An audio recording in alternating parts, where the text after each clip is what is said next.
That morning, the air crackled with a different kind of energy. It was a day we had circled on our calendar for weeks, a day we had dreamed about, worked tirelessly for, a day that was supposed to mark a new chapter for me and my wife, Sarah. Sarah was practically humming with excitement. Her smile, even after all these years, could still light up a room. She squeezed my hand as we drove, her eyes sparkling with anticipation. "Can you believe it, David?" she'd whispered. "Our dream car. After everything." I believed it. I knew what we had put into achieving this. Years of late nights, missed weekends, sacrificing simple pleasures. All for this moment. We weren't just buying a car. We were claiming a milestone, a testament to our resilience, our hard work, our undeniable success. We pulled into the sleek, polished lot of Sterling Motors. The sunlight glinted off rows of luxurious vehicles, each one a testament to engineering prowess and refined taste. This wasn't just any dealership. This was where dreams were parked, and specifically, where my dream car, the new Sterling X7, awaited. As we stepped out of our perfectly respectable, but now decidedly outclassed, sedan, an immediate shift in the atmosphere occurred. Other customers, mostly older white couples or men in sharp suits, were greeted almost instantly. Sales associates with their practiced smiles materialized from thin air. For us, silence. Just the hum of distant traffic and the distant murmur of excited chatter. We stood there for what felt like an eternity. A few eyes flickered our way, then quickly darted off. It wasn't an overt dismissal, not yet. More like an invisibility cloak had been draped over us. A strange, heavy sense of being unseen, unheard. Finally, a young man, probably in his early 20s, sauntered towards us. His uniform was immaculate, his hair perfectly coiffed. His smile, however, didn't quite reach his eyes. It was a polite, almost practiced grimace. "Can I help you too?" he asked, his gaze sweeping over Sarah's vibrant head wrap and my comfortable but understated blazer. The slight pause before "you too" felt loaded, as if he hadn't quite expected us. "Yes," I replied, my voice calm. "We're interested in the new Sterling X7, the limited edition model." His eyebrows twitched, almost imperceptibly. A flicker of something I recognized all too well. Doubt. Judgment. "The X7, sir?" he repeated, his tone a little too flat. "That's quite a car. Are you sure you're in the right section? Perhaps something over in our pre-owned lot might be more suitable?" My jaw tightened. Sarah's hand, still linked with mine, gave a subtle squeeze. I could feel the tension radiating from her. We'd faced this before, of course. The assumptions, the instant pigeonholing. But today, it stung harder. This was supposed to be our day. "No, we're quite sure," I said, my voice maintaining its even keel. A deliberate effort. "We're here for the new Sterling X7. We've been following its release for months." He shifted his weight, his eyes doing another quick sweep, this time lingering on our hands, perhaps searching for a telltale sign of status. No flashy watches, no blinding diamonds, just us. "Right," he said, drawing out the word. He made no move to guide us towards the X7. Instead, he gestured vaguely towards a row of more modest sedans. "Look, I don't mean to be rude, but those X7s start upwards of 150,000, plus all the premium packages. Most people who come in for them, well, they usually have an appointment, or at least a very clear financing plan in mind." The implication hung in the air, thick and suffocating. "You don't look like you belong here. You don't look like you can afford this." My heart hammered against my ribs, a dull, angry thrum. Sarah's grip on my hand tightened. her knuckles white. I could see the hurt in her eyes, the familiar sting of being diminished. We understand the price point, I stated, my voice now a touch firmer, and we don't require financing. We plan to pay in full. His practiced smile faltered completely. His eyes widened slightly, then narrowed. He seemed to be reassessing, but not in a way that suggested respect, more like suspicion. Are they serious, or are they just wasting my time? Cash, you say, he murmured, a hint of incredulity in his voice. For an X7? Without an appointment? He chuckled, a short, dismissive sound that grated on my ears. Look, sir, with all due respect, I'm happy to show you some more attainable options. Perhaps a used sedan. We have some excellent deals right now. He even pulled out a small brochure for pre-owned excellence. It was a slap in the face, a direct, blatant insult. He wasn't just skeptical. He was actively trying to steer us away, convinced we were out of our league. Sarah finally spoke, her voice quiet, but laced with controlled fury. Are you saying you won't show us the car we asked to see? He spread his hands, a theatrical shrug. I'm just trying to be realistic, ma'am. These vehicles attract a certain clientele, and frankly, without prior arrangements or some indication of serious intent beyond just cash, it's a bit of a stretch. He then leaned in, lowering his voice conspiratorially, as if sharing a secret. We get a lot of window shoppers, people who just want to sit in a luxury car for the experience. That was it, the final humiliating straw. My vision blurred for a second, not from tears, but from the sheer force of suppressed rage. All the years of proving ourselves, of breaking barriers, of earning every single success, only to be reduced to window shoppers. Sarah's eyes, usually so warm, were now cold and distant. I saw a silent plea in them, a question. Are we really going to let this happen again? But a different thought bloomed in my mind, a slow, steady burn. Not anger, not just yet, but a calculated resolve. I looked at Sarah, and she looked back, understanding dawning in her gaze. We would not dignify his assumptions with an argument. Not yet. I think we'll need to speak to your manager, I said, my voice dangerously calm. The young salesman's smile returned, even more condescending than before. He probably thought I was bluffing, or that I was going to complain about something trivial. Of course, sir, though I assure you, he'll tell you the same thing.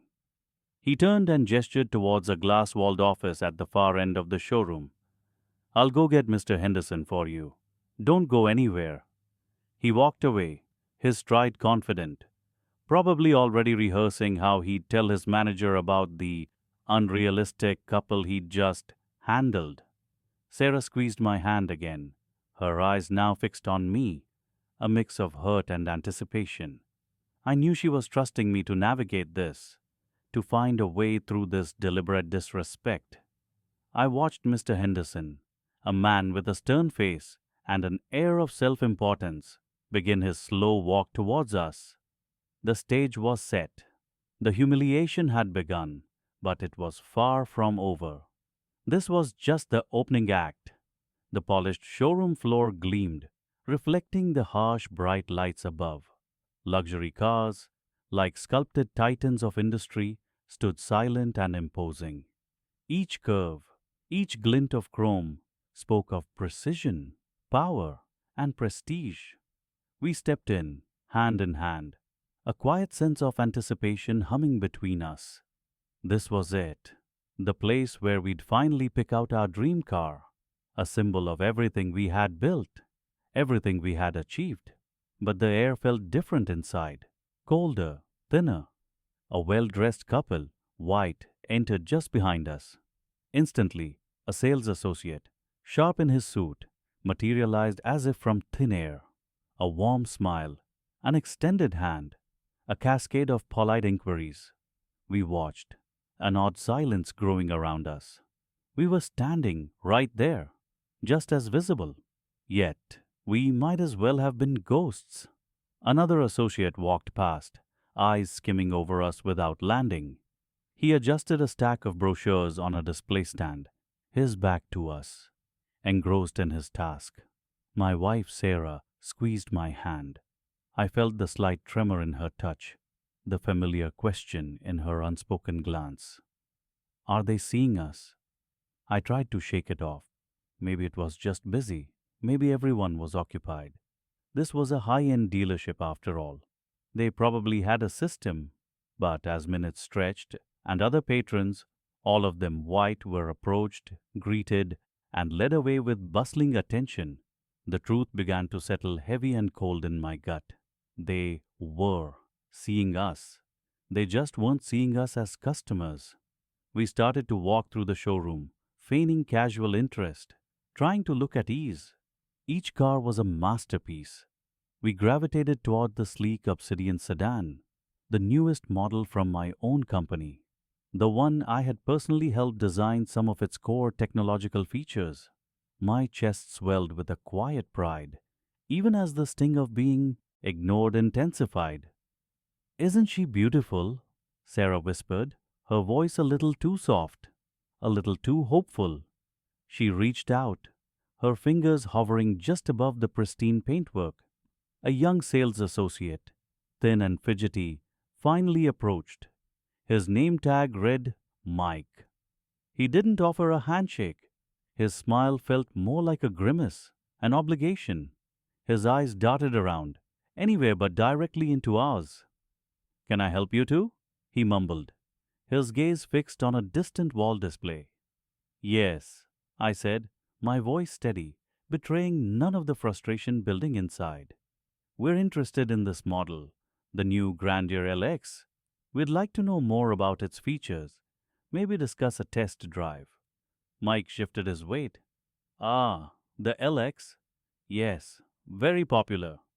He paused, as if struggling to find more words.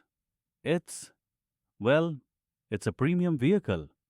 We understand that, I replied, trying to prompt him, trying to bring him into a real conversation. We're familiar with the brand's reputation for innovation and luxury. What's new in the infotainment system for this year? He blinked, clearly unprepared for a specific question. Oh, the infotainment, it's top of the line, touchscreen, lots of apps. He offered a weak, dismissive wave of his hand. It was clear he hadn't bothered to learn the details, probably assuming we wouldn't care or wouldn't understand. My patience wore thin. And the engine specifications? Is the hybrid option available in this trim? Mike looked genuinely annoyed now. He sighed, a loud theatrical sound. Look, sir, with all due respect, these cars they're quite an investment. The Grandeur LX starts at over $80,000. He let the number hang in the air, heavy with implication. That's before any upgrades, taxes, or financing. He didn't ask about our budget. He didn't ask about our needs. He didn't even ask if we had a trade-in. He just stated the price, his tone dripping with condescension, as if he expected the number alone to scare us away. Sarah's hand tightened on my arm again. I could feel her humiliation radiating from her. Her shoulders slumped. Her gaze dropped to the shining floor. We are aware of the price range, I said, my voice now a low rumble. We're prepared for it. Mike snorted, a barely audible puff of air. Prepared, sure. Many people say they are. But the reality of luxury car ownership is different. The maintenance, the insurance, it all adds up. He paused, sweeping his eyes over our clothes, our faces, as if mentally tallying our worth, our capacity. Maybe, he suggested, his voice now noticeably louder, you'd be more comfortable looking at our entry-level sedans, the Stellar, or perhaps a pre-owned model. We have some excellent deals on last year's standard trims. He gestured vaguely to a corner of the showroom, where much smaller, less prestigious cars were displayed. His message was unmistakable. You don't belong here. Go look at the cheap cars. A cold, hard knot formed in my stomach. This was it. The blatant dismissal. The outright judgment. I felt the familiar burn of injustice, a heat rising from my feet to my scalp. My wife's face was a mask of hurt.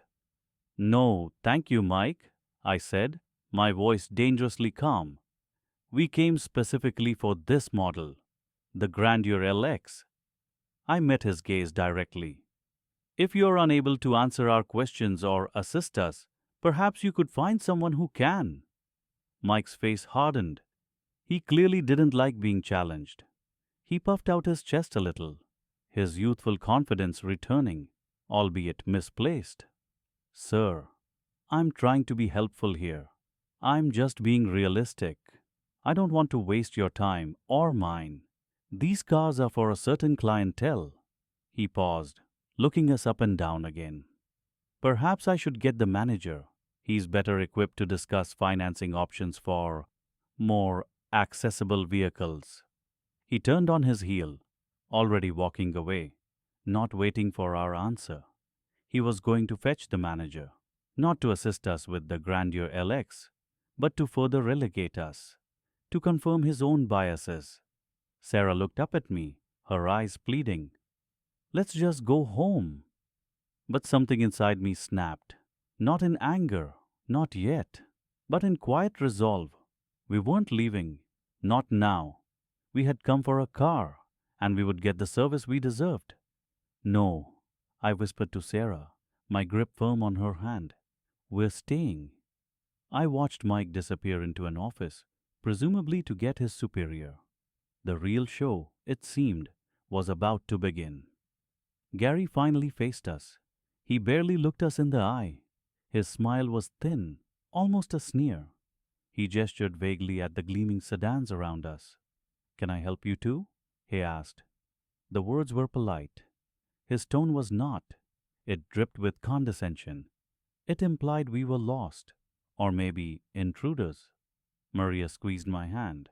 A silent message. Here we go again. I took a deep breath. Yes, I said, my voice calm. We're interested in the new E-Class sedan, the obsidian black one if you have it in stock. Gary's eyebrows shot up, just a fraction, but enough. Enough to tell me everything. The E-Class? He repeated slowly, as if I'd just asked for a spaceship. That's one of our premium models. Are you sure you're in the right section? He chuckled. A dry, humorless sound. My stomach twisted, that familiar burn. It wasn't rage yet. It was something colder, a dull ache of familiarity. We're quite sure, Maria said, her voice even. We did some research online. Gary didn't acknowledge her. He kept his gaze fixed on me. Look, I can show you some of our more accessible models. We have some excellent pre-owned C-Class sedans, much more in line with a starter luxury vehicle. He gestured towards a different section of the showroom, a section where the cars seemed to shrink under the harsh fluorescent lights. A starter luxury vehicle. For us. For David and Maria. My mind went back to countless other times. The restaurant where the waiter ignored us for 20 minutes.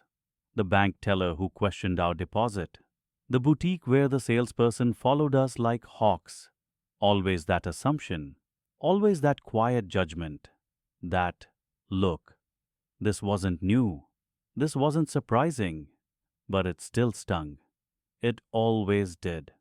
We're not looking for a starter vehicle, thank you, I said, my voice steady, a little too steady perhaps. We're specifically interested in the E-Class, and we'd like to discuss financing options for a purchase. Gary's thin smile tightened. He ran a hand through his perfectly coiffed hair. He looked us up and down again. My casual, comfortable clothes. Maria's simple, elegant dress. He saw what he wanted to see, not what was there. Financing, of course, he scoffed. And I'm sure you have a substantial down payment. These cars, they're quite an investment. He paused. Most people who buy these outright have established credit histories, or come in with pre approved loans from very particular institutions. The implication hung in the air, heavy, undeniable. He was telling us without saying it directly that he didn't believe we belonged, that we couldn't possibly afford this. Not us. Maria's grip on my hand tightened again. I could feel her indignation. I saw the flash in her eyes. She was ready to speak up, to defend us, to fight. But I held her gaze and shook my head. A barely perceptible movement. A silent command. Not yet. Let him. A quiet decision formed in my mind. A cold, hard resolve. I had two choices right then. I could leave, walk out, take our business elsewhere. Or I could call him out, right then and there. But there was a third option, a more potent one. I could let him continue, let him dig his own grave, let him fully expose the ugliness lurking beneath his polished veneer. This wasn't just about a car anymore. This was about respect, about the countless slights we'd endured, about the subtle, insidious prejudice that chipped away at you piece by piece. We understand the investment, I said, my voice dropping to a low, calm register. That's why we're here, to see the car, to discuss the purchase, and to see what kind of service we can expect from this dealership. Gary's eyes narrowed. He probably heard the underlying steel in my voice, the challenge, but he dismissed it. He probably thought I was bluffing or trying to be clever.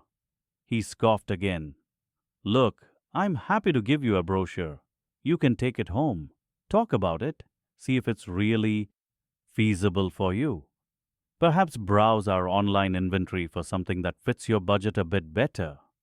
He practically shoved a glossy pamphlet into my hand. He wasn't going to show us the car. He wasn't even going to let us sit in one. My mind was made up. This time, there would be a reckoning, not just for us, but for them, for this dealership. Thank you, Gary, I said, taking the brochure. We appreciate your insights. My voice was laced with an irony. He clearly missed. He beamed, thinking he had won, thinking he had politely, subtly pushed us out the door. Of course, he said, already turning away. Now, if you'll excuse me, I have some serious clients to attend to. He didn't walk away completely. He paused a few feet from us, and then he looked over his shoulder, towards an office at the back of the showroom. I saw him catch the eye of a man in a sharp suit, a man with a stern face, the manager. Gary gave the manager a subtle nod, a knowing look, as if to say, "Don't worry, I'm handling the situation. These two won't be a problem for long."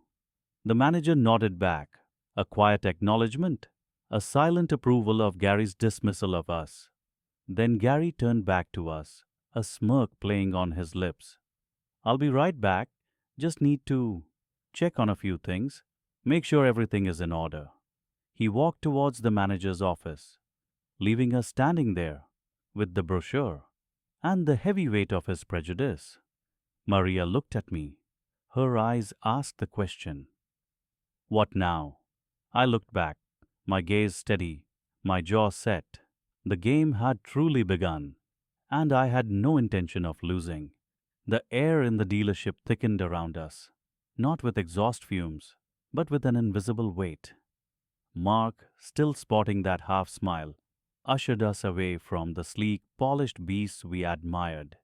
He moved us, almost physically, towards a different section, a corner with slightly older models, more modest cars, used cars even. "I think you'll find these more practical," he said. His voice was too smooth, too practiced. It reeked of an assumption I knew too well. He didn't even bother to ask what we were looking for anymore. He had already decided for us. My jaw tightened. I felt Sarah's hand gently squeeze my arm. Her grip was a silent plea. "Stay calm, Michael. Not here. Not now." But the fire was starting to burn, a slow, steady heat in my chest. It wasn't just about the car, it was about everything. Every late night, every extra hour, every sacrifice, every single step I had taken to build the life I had. It was all being erased, dismissed, ignored by a man who saw only my skin, who saw only what he thought I should be. I remembered the early mornings, the campus libraries smelling of old books and ambition, the ramen noodles for dinner because every spare cent went to tuition, the endless coding, the complex equations that made my brain ache but my spirit soar. I had earned my place, every single inch of it. I had worked tirelessly to contribute to the very innovation Mark was standing next to, guarding like a dragon. And now, here I was, being told without words that my efforts meant nothing, that my presence in this part of the showroom was an anomaly, a mistake. Mark gestured vaguely at a compact sedan. This model, for instance, reliable, economical, great resale value. He didn't even look at us.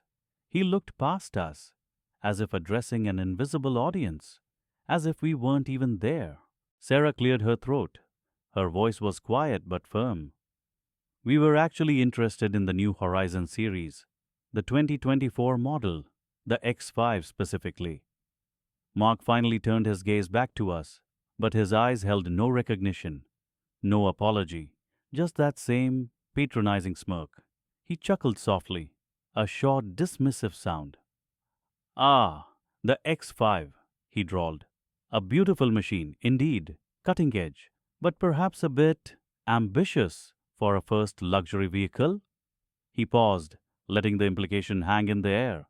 Many of our clients prefer to ease into the brand, start with something more manageable, something that truly fits their current situation. Current situation. That phrase hit me like a physical blow. It was the coded language, the subtle jab, the polite way of saying, "You can't afford it. You don't belong here." My hands clenched at my sides. I could feel the blood thrumming in my ears. Sarah's grip tightened again, almost painfully. She was hurt too. I could see it in her eyes, the familiar veil of sadness that falls over you when you encounter this prejudice again, the weariness of fighting the same battles over and over. We had faced this before, in restaurants, in upscale boutiques, even when house hunting. That initial glance, the instant judgment, the subtle shift in tone, the slow creeping realization that you are not seen for who you are, but for what assumptions have been placed upon you, and each time a piece of you gets chipped away, a small part of your dignity, your confidence.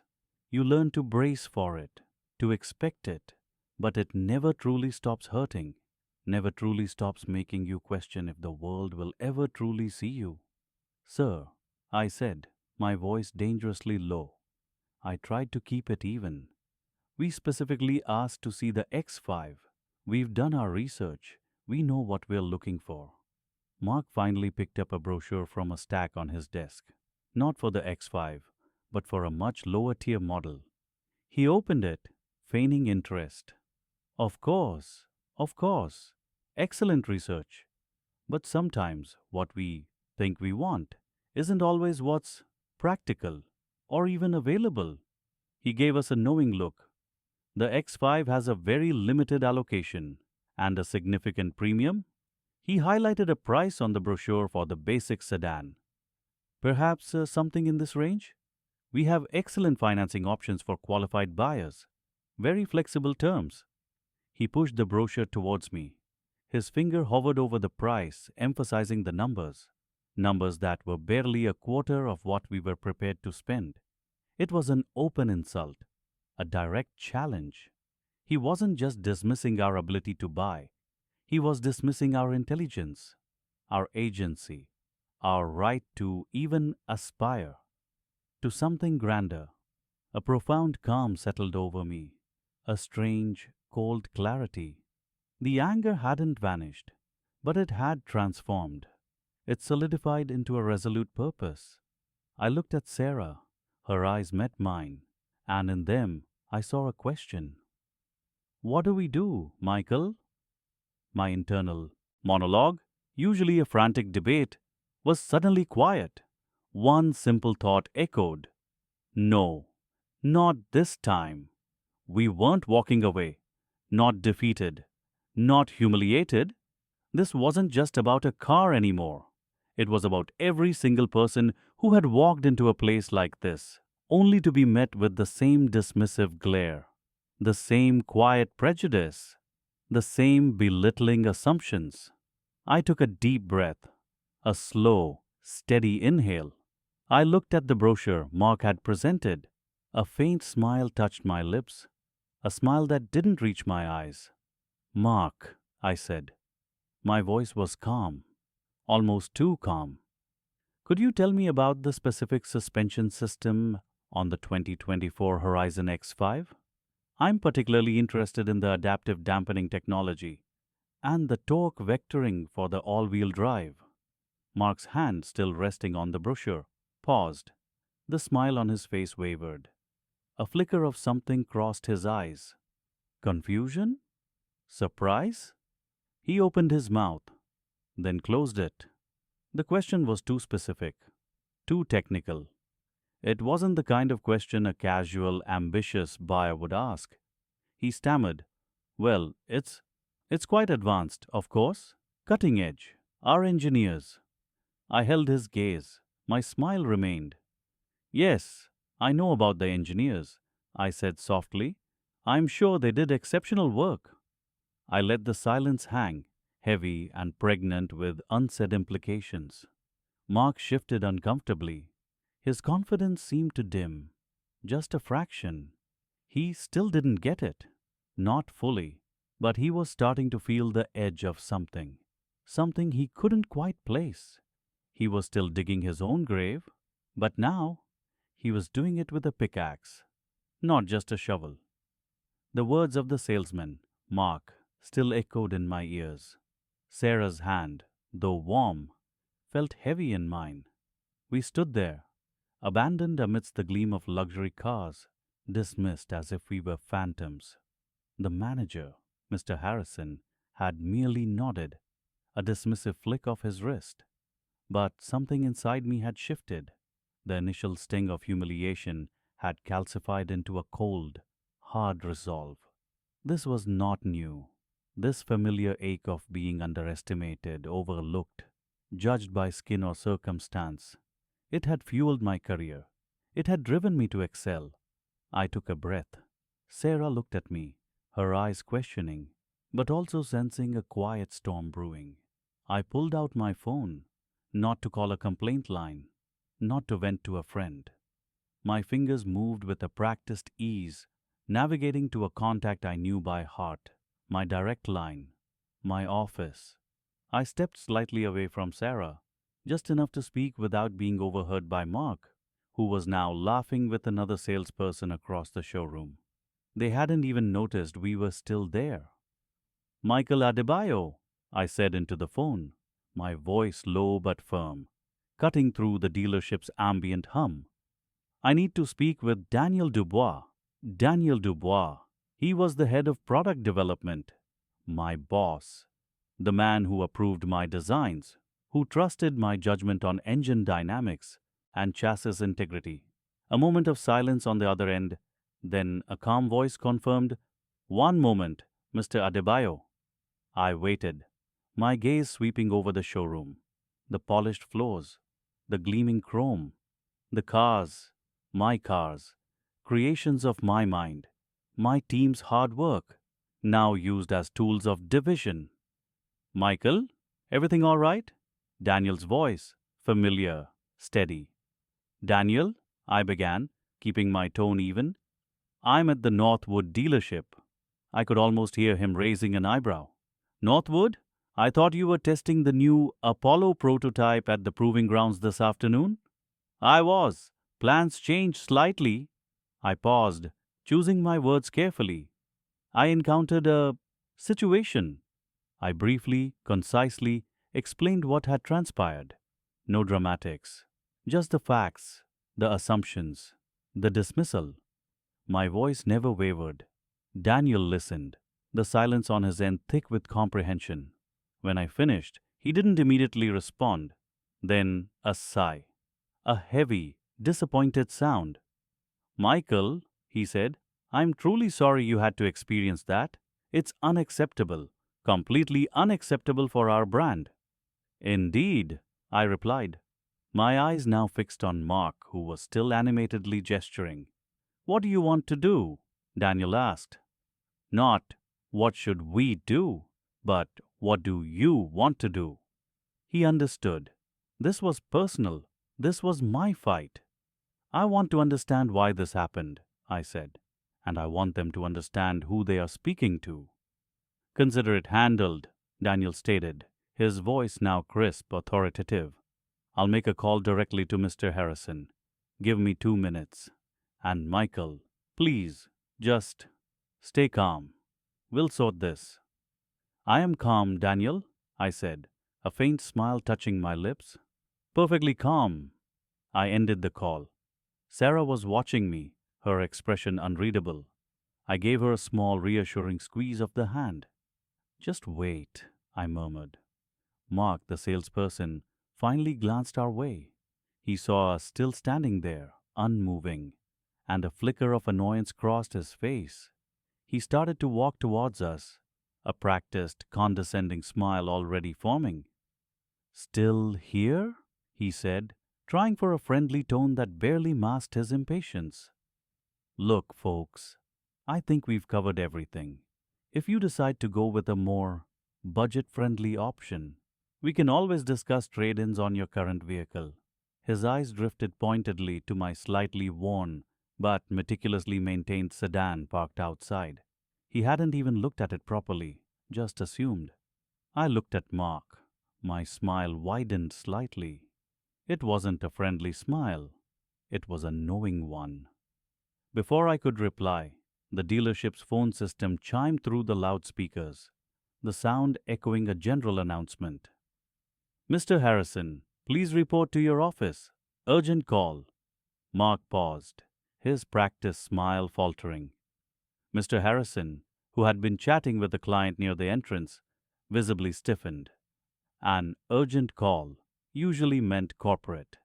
And corporate calls weren't typically good news. Mr. Harrison excused himself, his jovial demeanor replaced by a slight frown of concern. He disappeared into his glass-walled office. Mark, still trying to regain control of the situation, turned back to us. Now, as I was saying, Mark, I interrupted, my voice soft but unwavering. Do you know who designed the new X Series adaptive suspension system? Mark blinked, caught off guard. The X Series? Sir, that's one of our top models. It's designed by our engineers, of course. He waved a hand vaguely. Cutting-edge stuff? Indeed, I said, cutting edge. And particularly challenging was integrating the multi-link geometry with the active damper control, especially for the high-performance variants. We finally cracked it by recalibrating the force feedback loops in the third quarter of last year. Mark stared at me, his mouth slightly agape. His confident posture began to sag. He had no idea what I was talking about. His eyes darted to the manager's office, a sudden flicker of unease. Just then, Mr. Harrison's voice, usually booming, was heard from his office, strained and sharp. He was clearly agitated, speaking into his phone. Yes, Mr. Dubois, I understand. Completely. Sir, I assure you, this is not how we operate.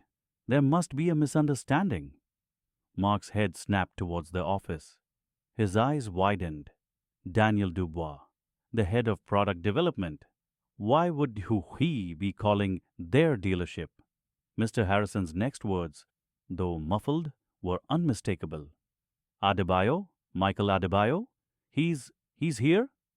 Mark's gaze swung back to me, fear, confusion, and a dawning terrible realization washing over his face. The color began to drain from his cheeks, leaving him pale, almost ghost-like. His eyes, fixed on me, were wide with a sudden, drenching terror. Sarah subtly squeezed my hand. Her eyes met mine, a quiet fire burning within them. The tables had not just turned, they had been flipped with a violent, shattering force. My words hung in the air, a heavy, silent declaration. The manager, Mr. Harrison, stared at me. His eyes, just moments ago full of smug superiority, now held a flicker of something new. Disbelief, perhaps. A challenge, still. He forced a chuckle, a dry, brittle sound that did not reach his eyes.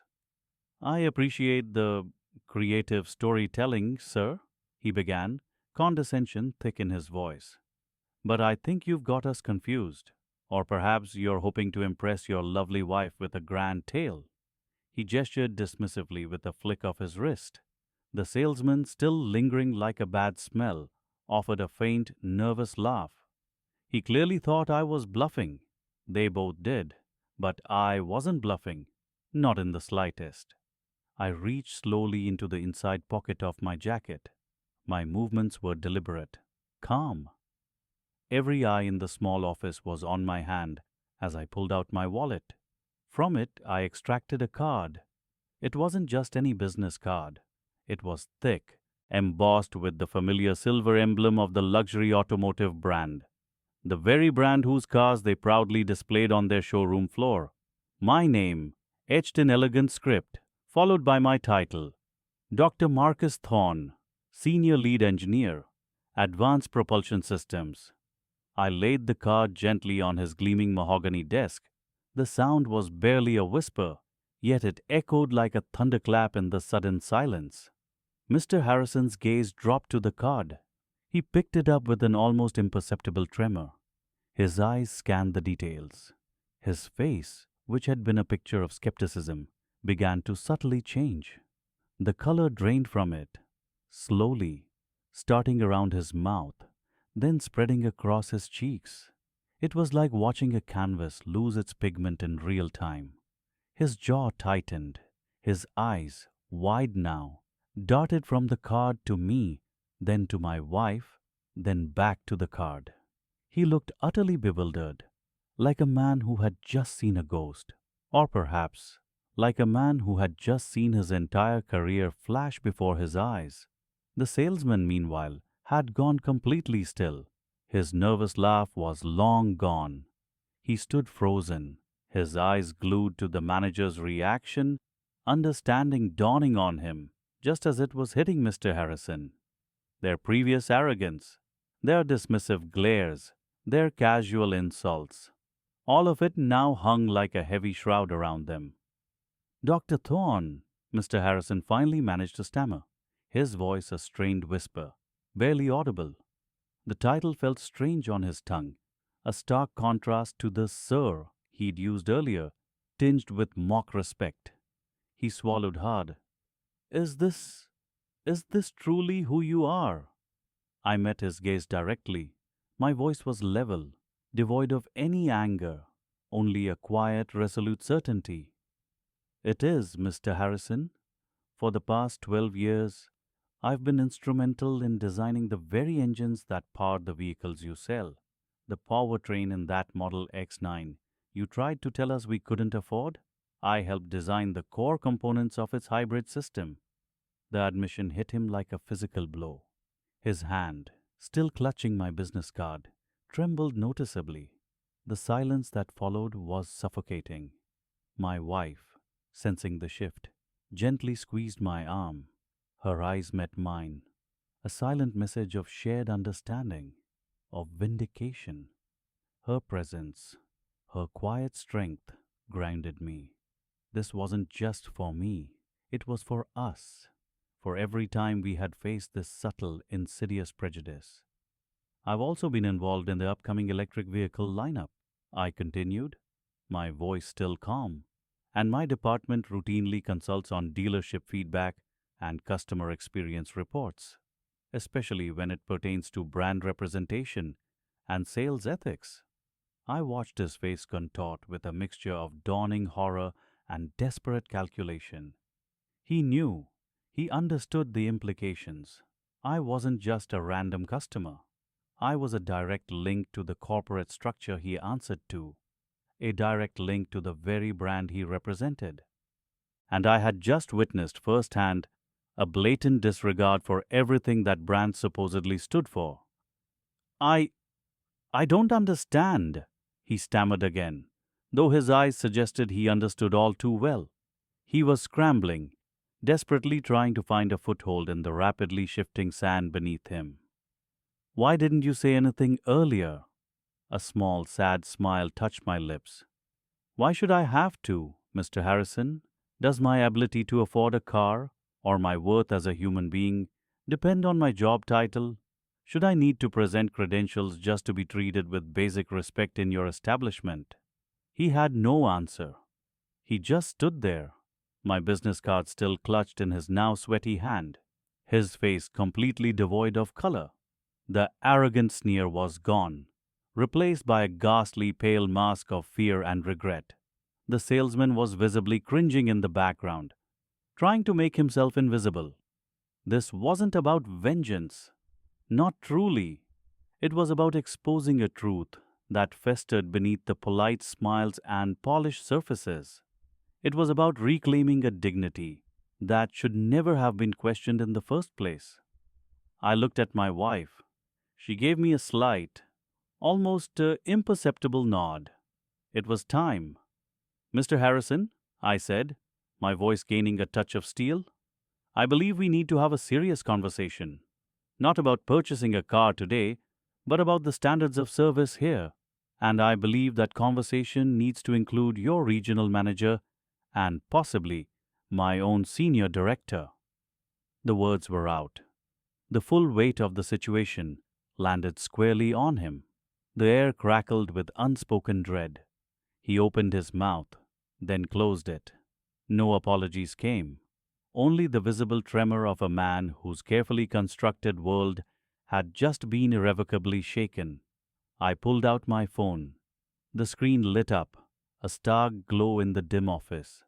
My fingers hovered over the contacts.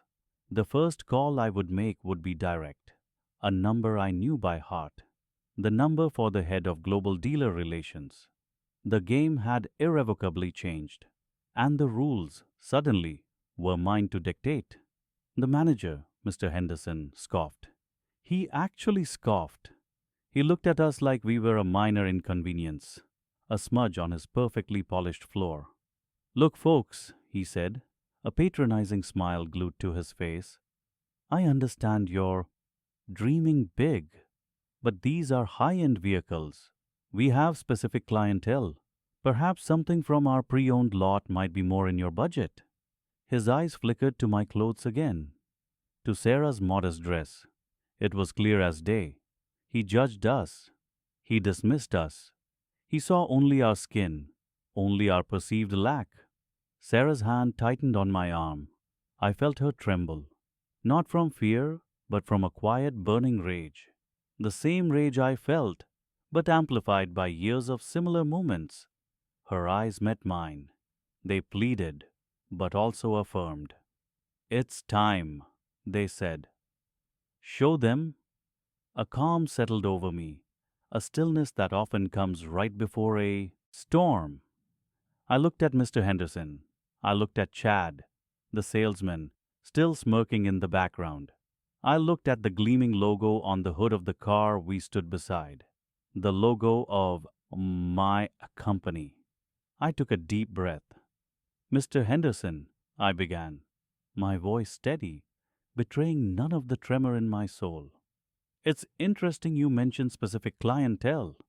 He chuckled, a dry grating sound. Indeed, our customers appreciate quality and discretion. I'm sure they do, I continued, my gaze unwavering. They appreciate the engineering, the design, the innovation that goes into every single vehicle bearing this name. I tapped the logo on the car, the metal cool beneath my finger. He shifted uncomfortably. His smile faltered slightly, sensing a change in the air, a subtle shift in the current he couldn't quite grasp. Are you suggesting we don't offer quality service, sir? he asked, a hint of steel in his voice now. I'm suggesting, I said, pausing for effect, letting the words hang in the heavy silence of the showroom, that your understanding of who our clientele is might be severely limited. I reached into my inner jacket pocket. My movements were slow, deliberate. Every eye in the vicinity was on me. Chad had stopped smirking. His expression was now a confused frown. I pulled out a small metallic card. It wasn't a business card. It was thicker, heavier, titanium, engraved with the intricate familiar corporate emblem, and beneath it, my name, my title. I held it out, not to him directly, but for him to see, to read. Mr. Henderson's eyes, initially dismissive, flickered over the card. Then they widened, and widened again. His jaw went slack. The blood drained from his face with an almost theatrical swiftness. It happened so fast, yet in that moment time seemed to stretch. I watched the realization dawn on him, the color draining, the pupils dilating in pure, unadulterated shock. His face went white, ghastly white. You, he stammered, his voice a choked whisper. You're, that's impossible. Chad, sensing the shift, edged closer. He peered over Mr. Henderson's shoulder. His eyes, too, went wide. His mouth opened, but no sound came out. The blood rushed from his cheeks, leaving him a pallid imitation of himself. Impossible, I repeated, a dry, humorless laugh escaping me. Is it impossible for a black man to be a senior engineering lead at your company, Mr. Henderson? Is that the impossibility you refer to? The words hung in the air, sharp and accusatory. The entire showroom seemed to hold its breath. Other customers, sensing the drama, had paused their browsing. Salespeople had stopped mid-sentence. All eyes were on us. On them. Mr. Henderson swayed slightly, as if he'd been struck. He clutched the lapel of his expensive suit. His eyes darted around, searching for an escape, a way to rewind time, to undo the last 10 minutes. No, no, sir, of course not, I babbled, his voice high-pitched with panic.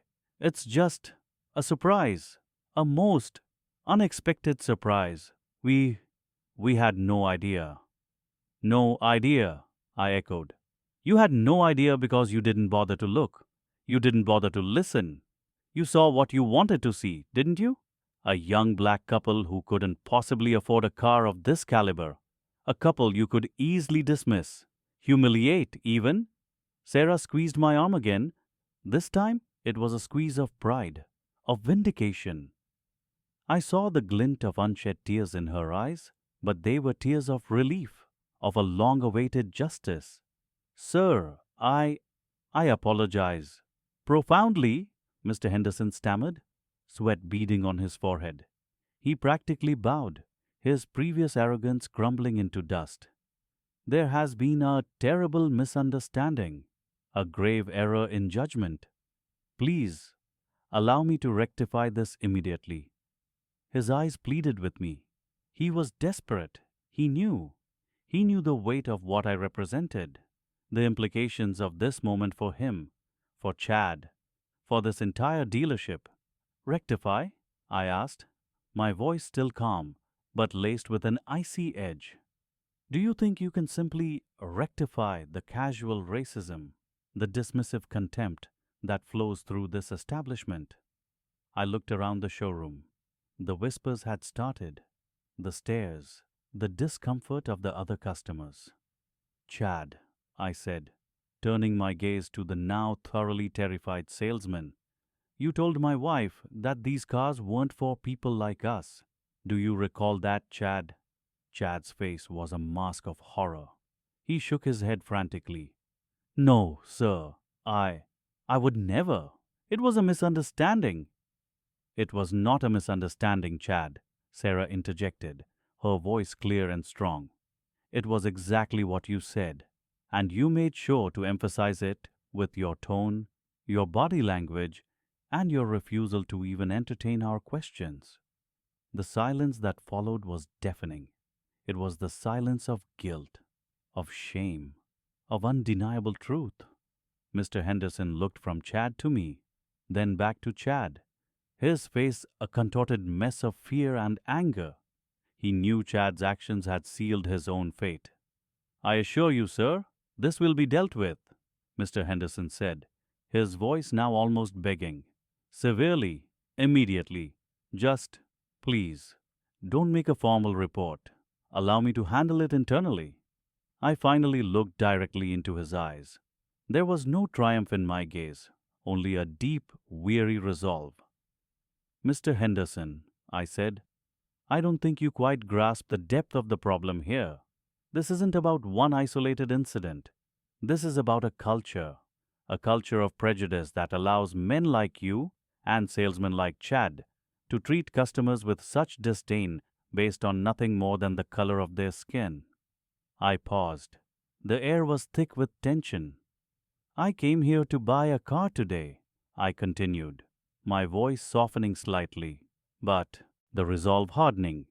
"A car I helped design. A car I have poured my passion and expertise into. But I won't be buying it from this dealership." His face crumpled further.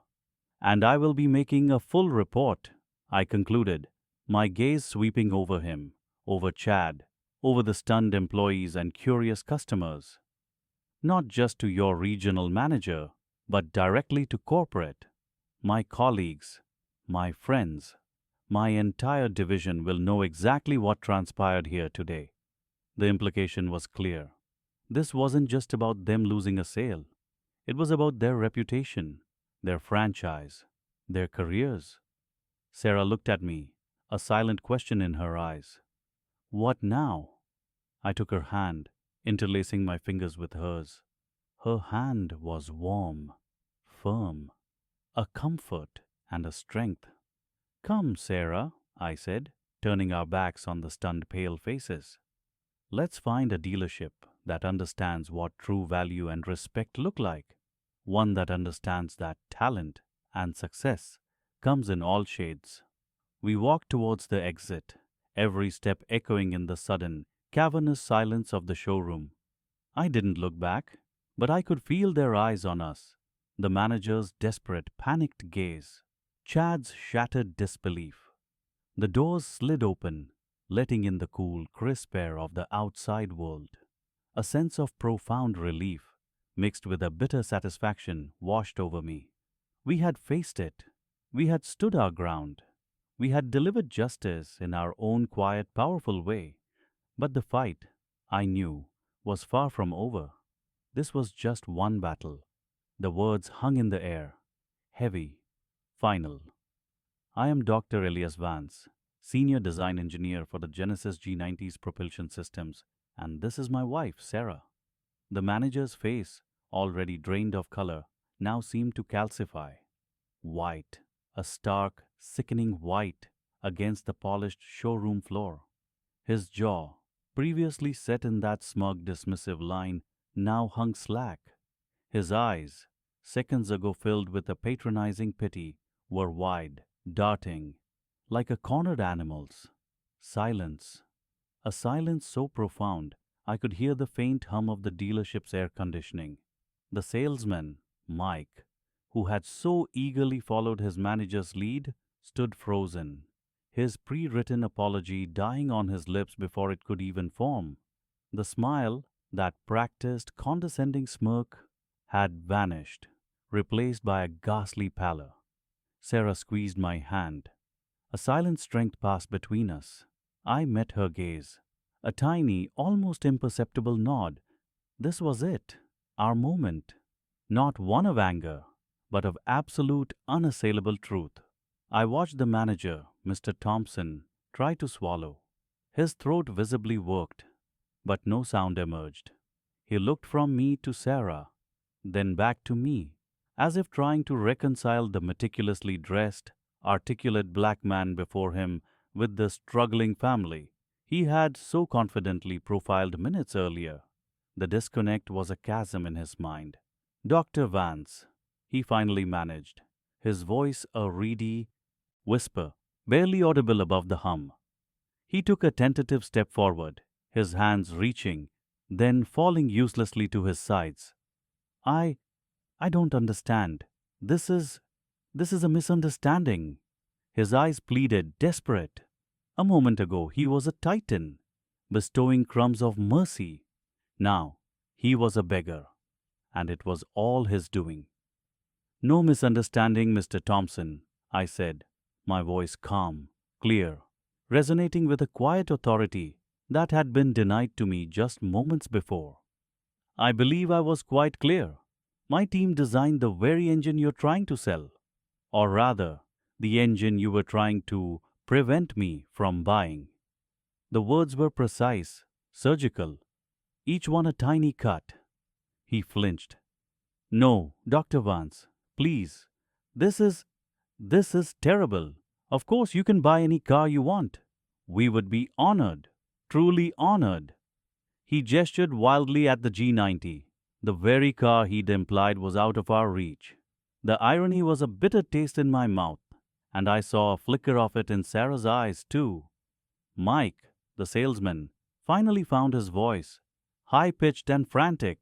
Yes, Dr. Vance, a misunderstanding.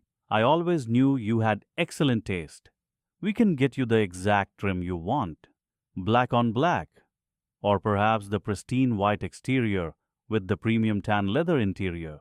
The one you were admiring earlier. He was practically tripping over himself, a whirlwind of belated civility. My gaze drifted from the G90 to their faces. The desperate scramble, the quick pivot from disdain to fawning. It was a performance, a grotesque, transparent charade. It wasn't about respect. It was about damage control, about protecting their bottom line, about the fear of retribution. Do you know what my team and I pour into these vehicles, Mr. Thompson? I asked, my voice still level, but with an undercurrent of something cold and unyielding. Years, thousands of hours, our passion, our expertise. We engineer every bolt, every circuit, every line of code, not just for performance, but for our experience, for the customer who appreciates quality, innovation, and the spirit of what Genesis stands for. I paused, letting that sink in. Their brand, their reputation, their product, my contribution to it. And you, I continued, my eyes narrowing just slightly. You stand here, on our showroom floor, selling our cars, and decide who is worthy based on the clothes they wear, based on assumptions, based on something far uglier than mere classism, wouldn't you say? Mr. Thompson gulped, his eyes widening further. He knew. He absolutely knew. The unspoken word hung between us. Racism. It was the elephant in the room, now stomping its feet. Dr. Vance, I swear, it was not that, he stammered, his voice cracking. It was merely a misjudgment of financial capacity. Our deepest apologies. He bowed his head, a pathetic display. Sarah stepped forward slightly. Her voice, usually gentle, now carried a steel that surprised even me. A misjudgment of financial capacity? She echoed, her eyes piercing. Because we didn't walk in here in a three-piece suit? Because we dared to wear comfortable clothes on a Saturday afternoon? Or because of the color of our skin, Mr. Thompson? Her directness hit him like a physical blow. He recoiled, his face contorting. No, never. We value all our customers. I looked around the nearly empty showroom. All your customers, Mr. Thompson, or just the ones who fit your preconceived notions of wealth? My wife and I came here today, excited. We've been Genesis owners for years. We believe in the brand. And we were treated like interlopers, like we didn't belong, like we were beneath you. I saw the manager visibly shrink. Mike, the salesman, was practically trying to disappear into the potted plant beside him. The humiliation was palpable, and it was precisely what they deserved. We came here to purchase a vehicle that represents the pinnacle of engineering, design, and luxury, I stated, my gaze sweeping across the pristine G90, a vehicle that embodies excellence. But excellence, it seems, is not merely in the manufacturing process. It must extend to the human interaction, to the respect shown to all potential customers, regardless of their appearance or perceived status. I took a deep breath. This was the moment of decision, the true poetic justice. I cannot, in good conscience, purchase a vehicle from this dealership, I said, my voice firm, unwavering. Not after what we've experienced here today. Mr. Thompson gasped, a choked sound. Dr. Vance, please, we'll make it right. Anything, a significant discount, a complimentary service package for life, anything to atone for this oversight. Mike chimed in, equally desperate. Yes, Dr. Vance, a manager's special, the absolute best deal you could possibly imagine. It's still early in the day. We can reset everything. I held up a hand, silencing their frantic pleas. It's not about the price, gentlemen. It's about principles. It's about dignity. And neither of those is for sale. Sarah looked at me, her eyes shining with pride. This was how you fought back. Not with anger, but with conviction. Not with shouting, but with quiet, devastating power. My professional obligation is to the integrity of the Genesis brand, I continued, my voice now carrying the weight of that responsibility. And what transpired here today reflects poorly on that integrity. I will, of course, be filing a full report with Genesis Corporate, detailing every interaction, every word spoken, every assumption made, with names, dates, and the precise quotes. I will ensure that the highest levels of management are made aware of how their customers, and indeed their own engineers, are being treated at this establishment. The manager's face crumpled. The last vestiges of his composure evaporated. New. A report from a senior design engineer, especially one of my tenure and influence, would not be ignored. It would be taken very seriously. The implications for his career, for the dealership's franchise agreement, were catastrophic. No, Dr. Vance, please, don't do that, he begged, stepping forward again, almost tripping. I'll fire Mike, right now. He's new. He doesn't understand our values. Mike, who had just a moment ago been trying to sell me a car, now looked utterly betrayed and terrified. Mr. Thompson, you told me to, he began, but Thompson cut him off with a furious glare. Silence, Mike! This is entirely on you. Thompson snapped, desperate to deflect. I shook my head slowly. Mr. Thompson, I witnessed your instructions. I heard your assumptions. You were the one leading the charge. My words were a hammer blow. The raw, unfiltered terror in Thompson's eyes was almost pathetic. Almost. But then I remembered Sarah's quiet pain, my own simmering frustration, the years of similar slights, and the pity vanished. Sarah, let's go, I said, turning to my wife. She nodded, a serene smile gracing her lips. She slipped her arm through mine. As we walked towards the showroom exit, the two men stood frozen, their careers, their livelihoods, hanging precariously by a thread. The showroom, once a symbol of their power, now felt like a cage of their own making. We didn't look back. The sun outside felt warmer, the air cleaner. We walked hand in hand to our current Genesis, the one they had dismissed, and got in. The familiar scent of leather and luxury, of precision engineering, enveloped us. I started the engine. The G90 purred to life, a testament to the hard work, the dedication, the excellence that these men had so casually disrespected. Sarah leaned her head on my shoulder.